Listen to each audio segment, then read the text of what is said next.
College Football Breakdown, brought to you by Siegfried and Jensen, helping injured people throughout Utah for over 30 years. All right, with the lawsuits dropped from 18th to 24th in both the national polls, Christian Cox, former Ute, David Nixon, former Cougar. Join us now to break this down. All right, first of all, explain how a referee looking at the coach. He says he doesn't want a timeout, and he gives him one anyway. Listen, I think Coach Witt summed it up perfectly in that tape. He was irate. And what a play that just debilitated. That's after a pass interference. It's a dead ball. You don't need to burn a timeout there that just makes you have to run a pass play when you don't want it. And it's tough because as players on the sideline, we're around the coaches all the time, and they have frank conversations with the refs, and they're on this, usually on the same page. Hey, I'm going to call a timeout after this play is done with. And this is one of those instances where the ref, I don't know if it was a crowd noise or what, but he didn't hear him and didn't understand him and burned a timeout, which, like you said, altered the next few plays and what Utah was able to do. And it was a brutal game, right? You won in first downs. You had 29-17. You won in time of possession, 42 minutes to 18. You didn't have any turnovers, and it's a game you lost. At a game you usually win those close games with Coach Witt in those late battles. But let's get to the tape on some of the successes that we saw from Troy Williams. Yeah, this first play to Tyrone Smith is a fantastic ball. Double coverage, you see the safety coming over late for help, and Tyrone comes down with it right on the 1 yard line. It's a great catch. But I love here, as you look at the pocket, Utah does a great job of giving Troy Williams some time, and Troy's able to step up in the pocket and deliver a ball on time and on target.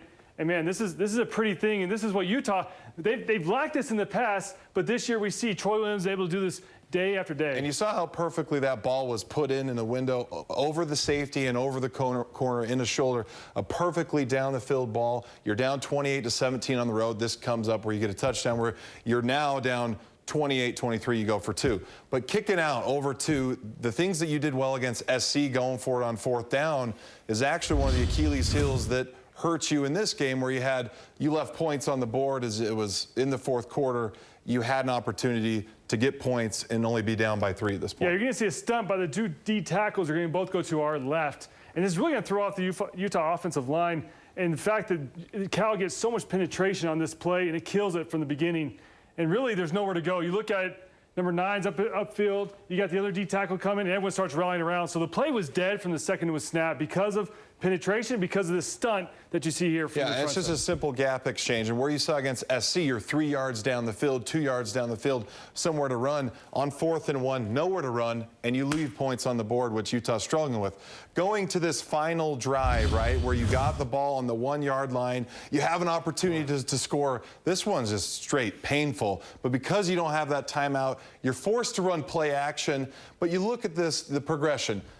Moyai's the second progression. He's got Tyrone Smith up here. But you look at the angle, I don't know, David, would you be running? I think I might be taking in the end zone. But he's a savvy guy now, and he understands, look, if I try to run it and I don't make it in the end zone, game's over. So at least he gives himself a fighting chance, you know, by tossing the ball. If it goes incomplete, which it did, at least they have one more chance for another. And play. one of the most brutal plays, right? You go to your bread and butter. You go to this pulling guard. You get out, you run power O. You think you get it a 1 yard gain to get a touchdown. But let's look at it in a little more detail. Well, you alluded to it earlier. Last week, we're sitting here talking about the USC game where Utah's offensive line has such great push.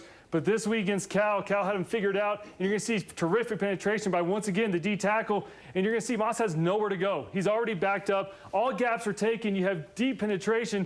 And you've got another at 17 coming and checking out Troy Williams. So every gap and every person is accounted for.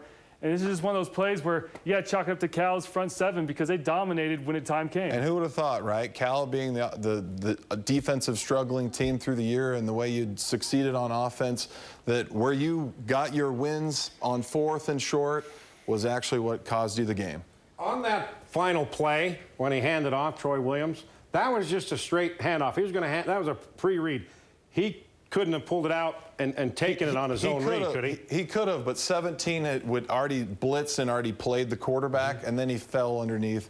That's why he was able to get sacked. And another thing, we see Isaac Asiata pulling. Was the play, do you believe the play was supposed to go to the right instead of the left? 100%, right? The play is supposed to be Isaac pulling, but Uatafe comes off here. He's got this D tackle's already in the backfield. He's already tripped. So there's nowhere for him to go. Armand, if he's in, or someone else, maybe more seasoned, is going to hit this gap, but he's just trying to get to daylight. There is no daylight because you got 2 guys on him. And because of penetration, Asiata had to bow his pull out a little further, which just muddled things up even more. So once again, penetration kills all running plays, and that's exactly what happened. You talked about they won all the stats except for the scoreboard. If you play ball control, you've got to get points. Bottom line, right? Yeah, and it's been the Achilles heels for Utah in the Pac-12 and red zone scoring.